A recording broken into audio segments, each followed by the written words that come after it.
Hi, my name is Gary Milne, and I'm the Clinical Director for Medtronic for Ventilation. I'm also a respiratory therapist, and I have a bachelor's degree in respiratory therapy. In this first video, we're going to talk about how to quickly get started with the Puritan Bennett 560 ventilator. So let's talk about the components that we will attach to the ventilator. I'm going to turn the unit around. And in the back, you can see that there is the power cord right here. We'll plug that in. Then there's also what's called a low flow oxygen connector. So there's a little latching mechanism. I'm going to push that, get that into the system. And then once it's locked in, you can tell because it won't pull out. Now let's turn the unit around and let's look at the front part. One of the things I'm going to do is attach the exhalation block. And so you can kind of see a little screw on the bottom here, and that's going to hold it in. So what I'm going to do is I'm going to slide the block in like that, and then I'm just going to tighten up the screw on the bottom.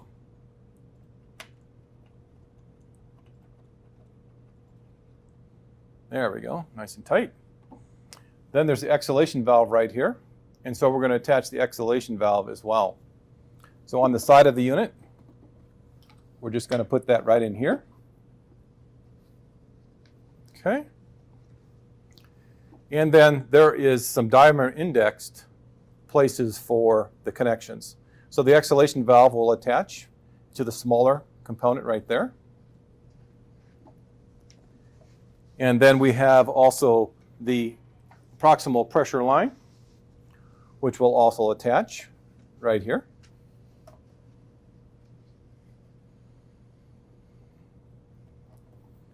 Okay. We have an oxygen sensor option. So if you want to attach that now, we can attach that. There's a little bit of a white arrow that I'm going to kind of line up with the unit. Put it at a 12 o'clock position. That attaches there. Then we'll hook up the T that'll put it in line. Okay. All right. Now I'm going to hook up a couple of filters. We'll put them in line. There's a little bit of an adapter to help connect it to the ventilator. That goes on the end here. Like that. Okay. We'll put this filter in here. And then we'll attach our oxygen sensor.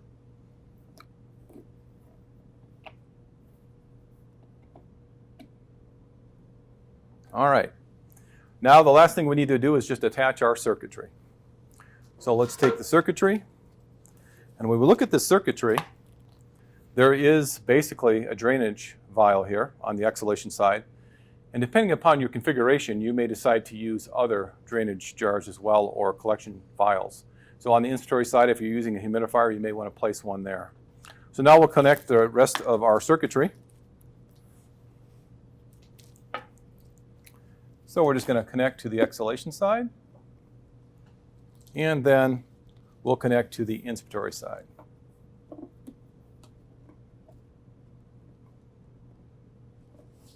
So now you have the unit set up and ready to turn on, and we're going to do that so we can configure how we want the settings to be for our individual application. So let's turn the unit on. So to get up in the setup mode, I'm going to first press the alarm control button while I turn on the unit in the back. And I'm going to hold that button in. Now we're in the setup mode. So let's look at what you really need to look at closely before you get the ventilator going.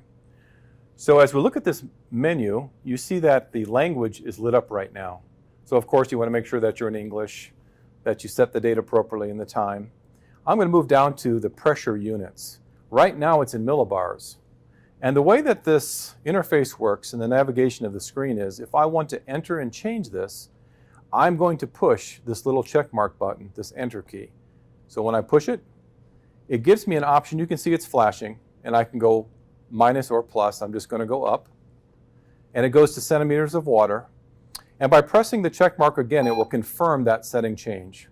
So of course that would be important to determine what units you want to use. Now I'm going to move quickly through the rest of this menu and talk about it more in depth in other videos. But I'm going to go to the next button at the bottom, and once again I have to push the check mark button to get to the next screen. And I'm going to come over here and I'm going to go to the relative pressure. And this relative pressure is really saying how do you want the pressure support and the PEEP to work in its convention in terms of is the pressure support on top of the PEEP or is it an absolute pressure that it will stop at. So I'm going to press the check mark button. I'm going to go up and I'm going to put yes, and yes basically means that now the pressure support and the pressure control will be on top of the PEEP setting. So now that I've completed the critical ones, I'm going to go back down here by using the down arrow key, press the enter, and we've set up the unit for a quick start for the Puritan Bennett 560 ventilator. So at this point I need to turn the unit off and back on to get in the normal mode of ventilation. So I'll do that now. And then we'll turn it back on.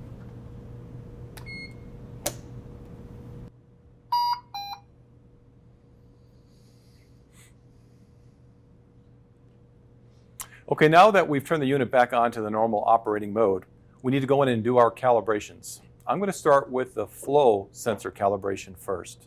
To do that, I need to access the menu, which is right over here. And I'm going to push that menu until I get to basically the alarm screen. So this is the alarm screen. Within the alarm screen, I'm going to use the up and down arrows to navigate down to the exhale total volume display. So you can see right now the total volume is right there. And I'm going to navigate over into the middle position. So by hitting the enter key, it highlights the first parameter if I wanted to adjust it. By pushing it again, it goes to the middle. And then to do the calibration, I use the arrow up. And it says, do you really want to do the flow sensor calibration? And I'm going to confirm I want to do the calibration. And I want to make sure that the end of the circuit is occluded, either with your hand or a gloved hand or the cap here. So right now it's in the process of doing the exhalation calibration. This takes probably about a minute. Initially you don't hear much flow, but eventually you'll hear the flow ramp up.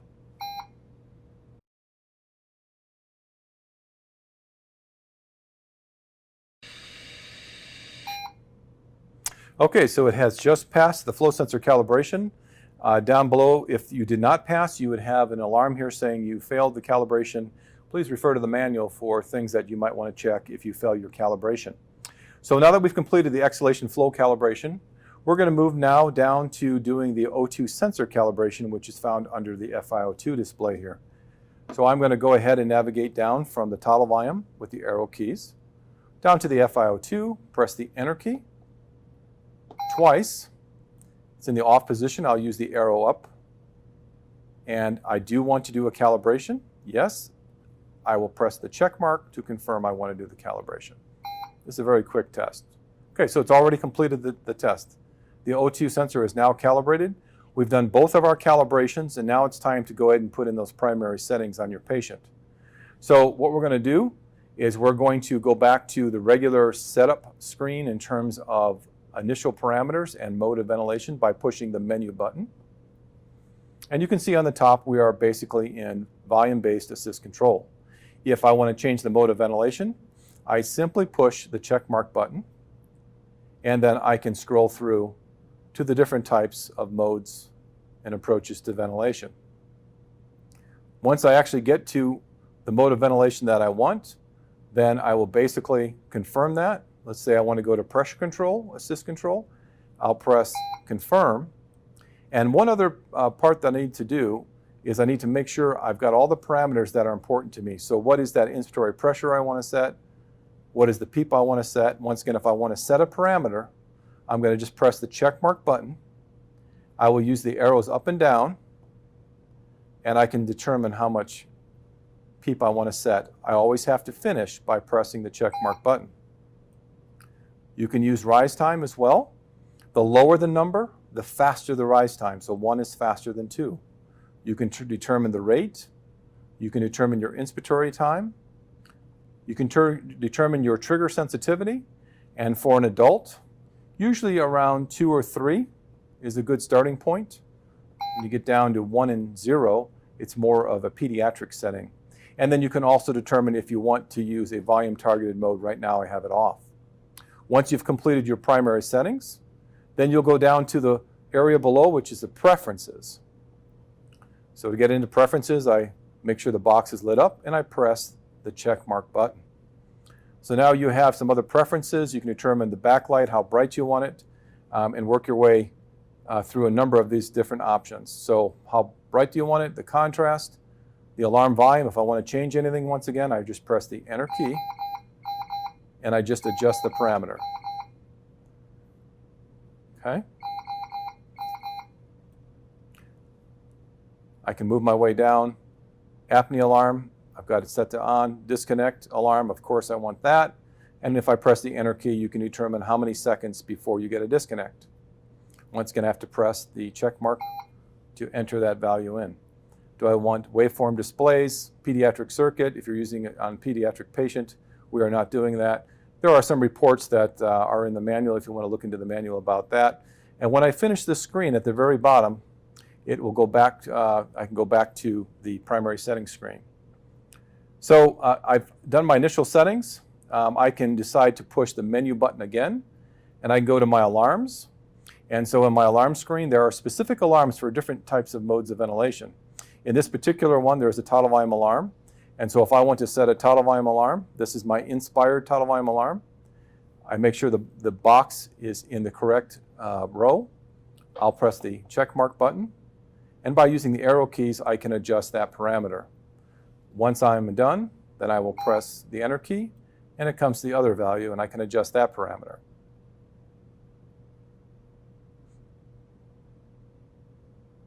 So you want to work your way through all of the parameters and make sure that you always follow with the check mark button. So then I've got my exhale tidal volume, I've got my breaths per minute, and then I have my FiO2 settings for the alarm as well. Once I'm done with my alarm settings, then I can once again push the menu button, go back to my primary settings. And so now basically I have determined my mode, my primary settings.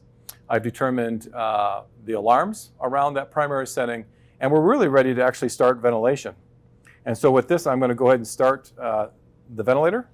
So let's hook up a test lung and let's get the ventilator started. Okay, so now that we have our test lung hooked up, we're going to go ahead and start ventilation. So on the lower left-hand side, you'll find the start button, and you'll also find some instructions right here on the screen while it's in what we call a standby mode. So this is what it looks like for standby. If I push the start button,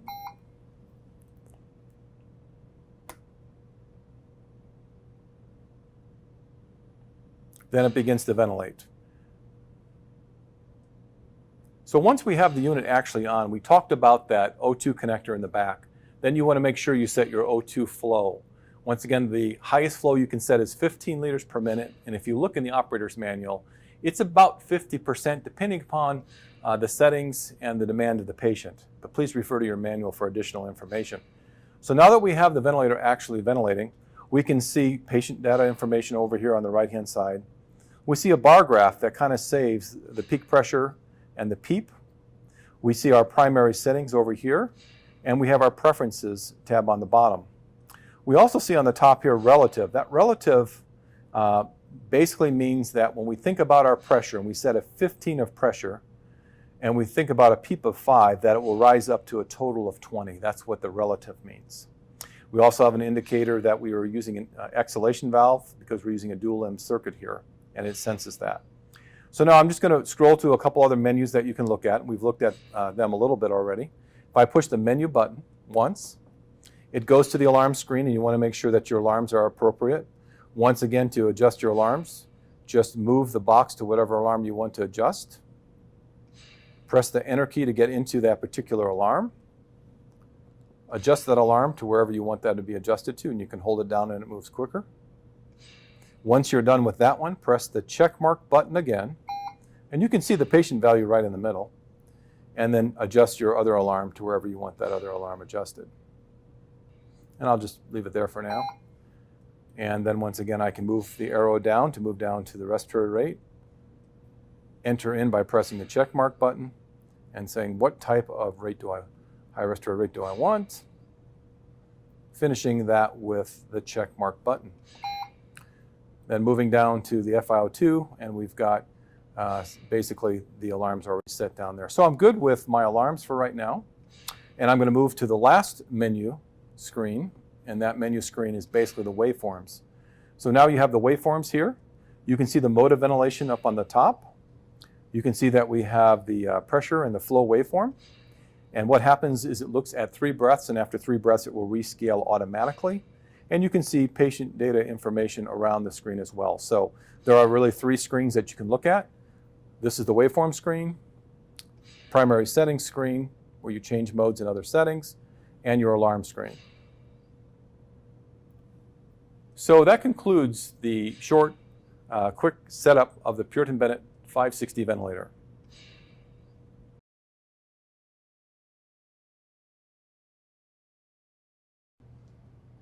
Now that we've described the dual limb setup, I want to talk about a single limb setup. There is an option with the Puritan Bennett 560 ventilator to use a single limb. You can see in the image here that you can use just a single limb circuit. Basically, you will have similar setups for the exhalation valve control. You'll also have a proximal pressure line that will connect into the circuit. You'll have a filter as well, and you can also connect the oxygen analyzer sensor.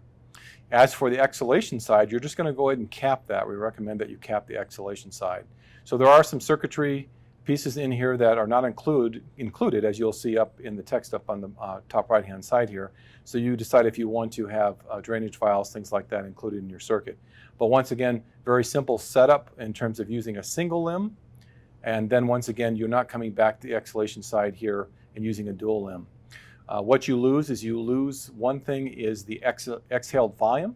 And so you have to remember to turn off the exhaled volume alarm because you do not get any exhaled volume back into the machine. So that describes a single limb setup for the Puritan Bennett 560 ventilator.